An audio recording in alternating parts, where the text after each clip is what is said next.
आकाशवाणी भोपाल से प्रस्तुत है प्रादेशिक समाचार।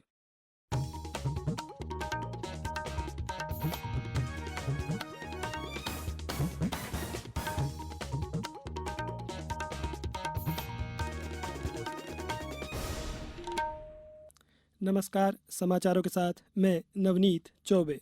पहले एक अपील। 18 वर्ष से अधिक आयु वर्ग के लिए सरकारी केंद्रों पर निशुल्क राष्ट्रव्यापी कोविड टीकाकरण अभियान जारी है। युवा श्रोताओं से हमारा आग्रह है कि कोविड रोधी टीका लगवाएं और अन्य लोगों को भी इसके लिए प्रोत्साहित करें। जब तक जरूरी ना हो, घर से बाहर ना निकलें और 3 सरल उपायों का पालन करें। मास्क लगाएं, 2 गज की सुरक्षित दूरी बनाए रखें, बार बार हाथ धोएं और साफ सफाई रखें और टीका लगवाएं।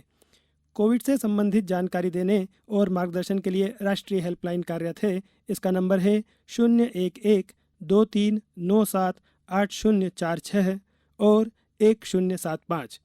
अब समाचार विस्तार से। केंद्रीय सामाजिक न्याय एवं अधिकारिता मंत्री वीरेंद्र कुमार खटीक ने कहा है कि प्रधानमंत्री नरेंद्र मोदी के नेतृत्व में केंद्र सरकार गरीबों की भलाई के लिए तेजी से काम कर रही है।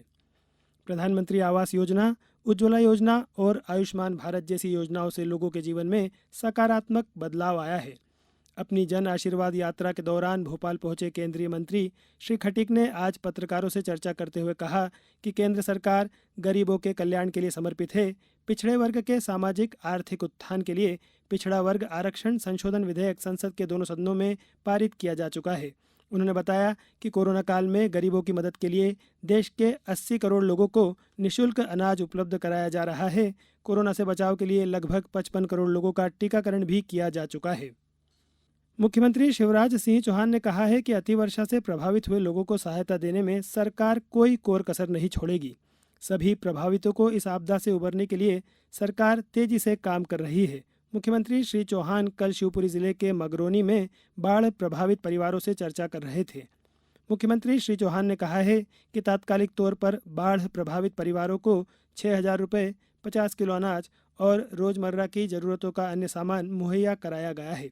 मुख्यमंत्री ने बताया कि प्रभावित परिवारों के खाते में अब तक सरकार द्वारा 52 करोड़ रुपए से अधिक की सहायता राशि पहुंचाई जा चुकी है।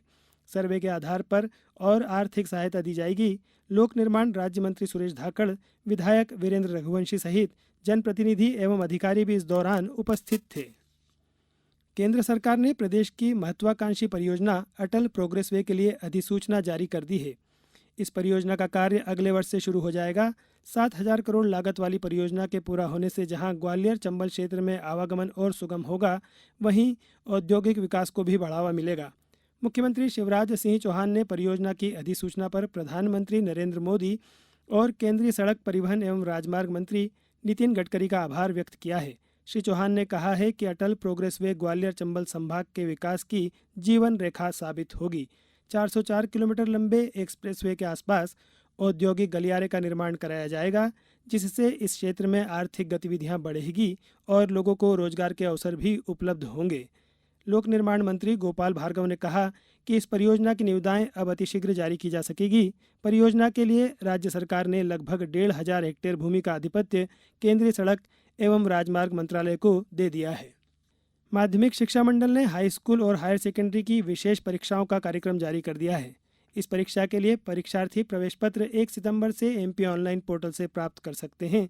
नियमित और स्वाध्यायी, दृष्टिहीन, मूक बधिर, दिव्यांग परीक्षार्थियों की हाई स्कूल परीक्षा 6 सितंबर से 15 सितंबर तक और हायर सेकेंडरी 6 सितंबर से 21 सितंबर तक सुबह 9 से 12 बजे के बीच आयोजित की जाएगी।